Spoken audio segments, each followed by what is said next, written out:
Assalamualaikum warahmatullahi wabarakatuh. Waalaikumsalam warahmatullahi Di sini saya Muhammad Fakih Al-Fajrin dari kelas 11 MIPA 8 dan juga Muhammad Raffi Almerido dari kelas 11 MIPA 8 sebagai pemateri. Dan untuk audiens silakan memperkenalkan diri terlebih dahulu.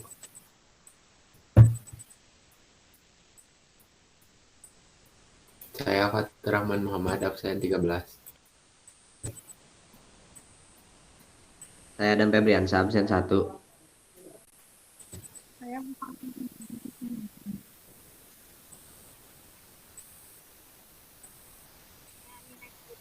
absen 5.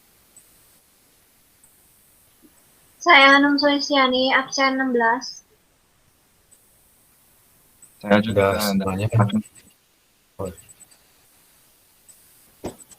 semuanya langsung saja ya masuk ke materinya. Di sini ada dua speaker, yaitu saya sendiri sama Muhammad Raffi Almerido. Yang pertama ada components of a sentence. Jadi di dalam sebuah kalimat dalam bahasa Inggris itu selalu memiliki komponen seperti subjek, predicate, dan objek. Subjek dan verb adalah komponen yang harus selalu ada dalam sebuah kalimat. Kenapa? Karena kalau tidak ada, kalimat tersebut akan dianggap salah. Karena subjek dan verb begitu penting dalam kalimat. Di sini saya punya contoh paragraf. Ada 9 kalimat di dalamnya. Yang pertama, kalimat pertama subjeknya a cow. Kemudian kalimat kedua subjeknya they. Kalimat ketiga mempunyai subjek. Keempat mempunyai subjek cows. Kalimat kelima mempunyai subjek they. Kalimat keenam mempunyai subjek it. Kemudian kalimat ketujuh mempunyai subjek they. Kalimat ke-8 mempunyai subjek this. Dan yang terakhir kalimat ke-9 ada mempunyai subjek farmers and people. Di sini ada contoh mapping kalimat ya.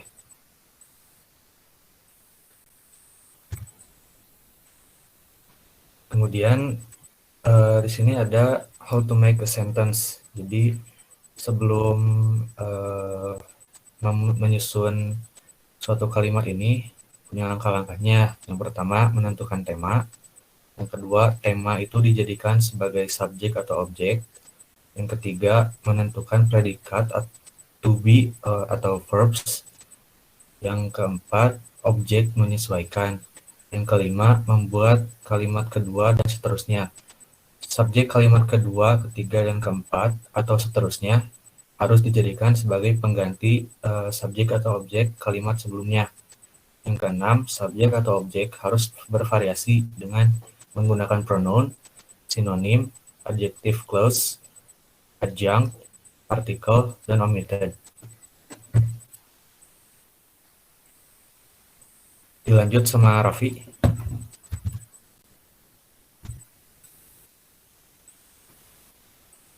Baik, di sini saya akan melanjutkan apa yang sudah Fakih sampaikan. Example paragraf. Sebelumnya, saya akan membacakan terlebih dahulu paragraf tersebut. Jadi paragraf ini bertemakan fast food, yang isinya itu fast food is high in calories from unhealthy fat and add sugars, but just provide few nutrients in return.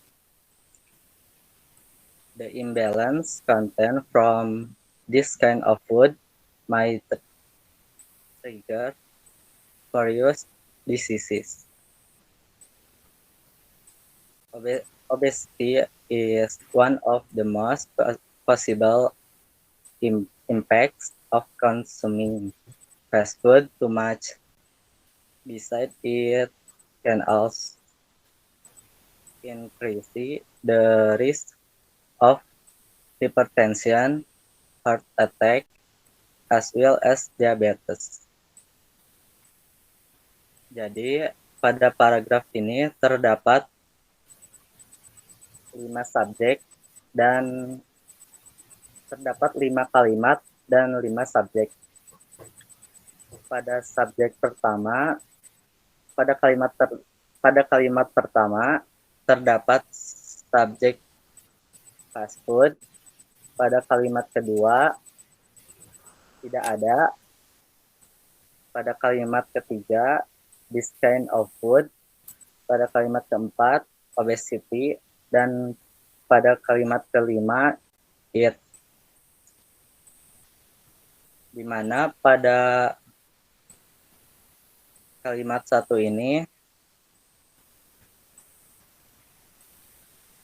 dapat dijabarkan lagi kalimatnya menjadi turunan atau bisa disebut sebagai mapping. Pada kalimat kedua itu merupakan turunan dari subjek pertama yang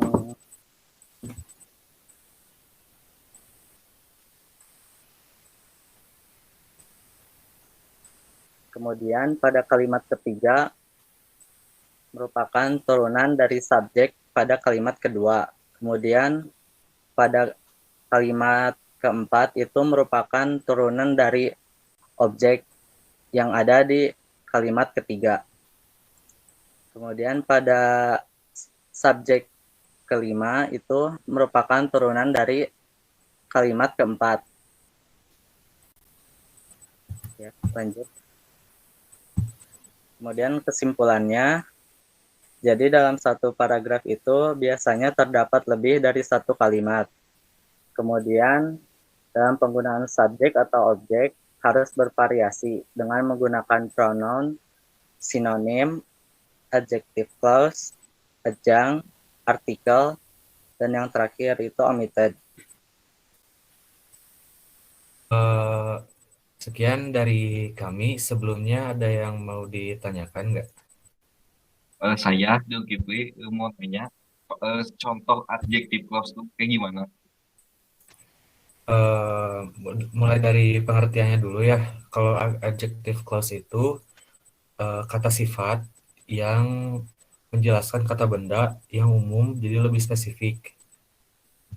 Untuk contohnya ada the boy who looks happy. The boy who looks happy is reading a book. Jadi bagian who looks happy-nya itu merupakan suatu adjective clause gitu, Jul. Bisa dimengerti gak? Ya, saya paham.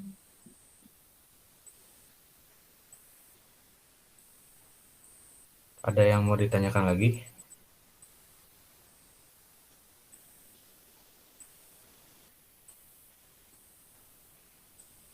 Boleh.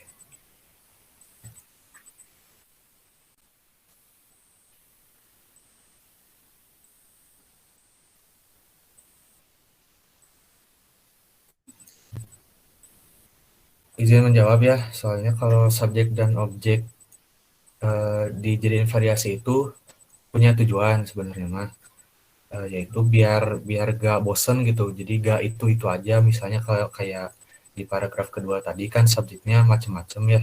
Jadi gak fast food gitu kan. Ya tujuannya itu sebenarnya mah.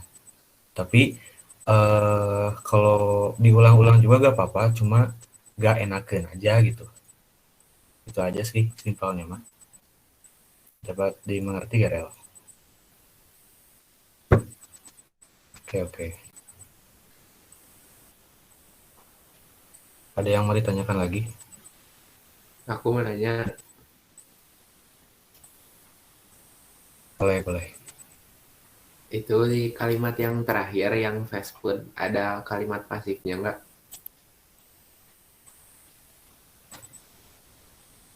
Raffi mungkin mau jawab. Ya, baik. Di sini saya akan menjawab pertanyaan dari Fatur. Jawabannya itu tidak, karena pada paragraf kedua itu tidak terdapat verb tiganya. Ya. Oke, terima kasih jawabannya.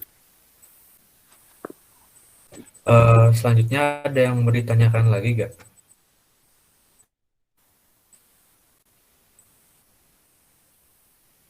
Aku mau nanya, Boleh. kenapa di kalimat kedua pada teks kedua tidak ada subjek?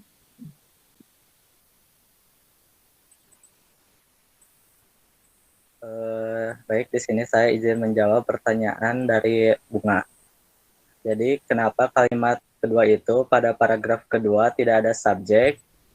Kalimat kedua pada paragraf kedua tidak memiliki subjek karena ada ejang sehingga subjek itu dihilangkan. Ya, makasih jawabannya. Ada pertanyaan lagi gak? Aku, gimana cara nentuin subjek? Selain, boleh. Jadi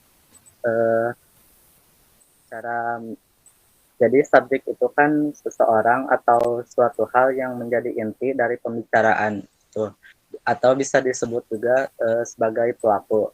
Nah, subjek ini biasanya terletak di awal kalimat dan memiliki fungsi misalnya sebagai kata benda atau noun yang bisa disentuh, nama orang, dan lain-lain.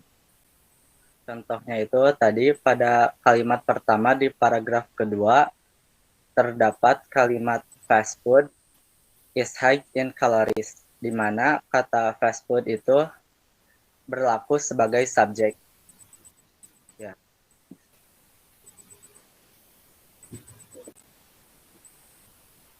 Ada pertanyaan lagi gak? Nggak ada. Udah Apa sudah 5. cukup? Cukup. Enggak.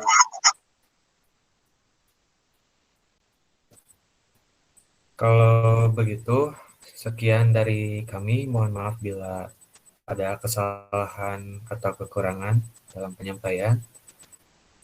Billahi taufiq wal hidayah. Assalamualaikum warahmatullahi wabarakatuh. Waalaikumsalam warahmatullahi wabarakatuh.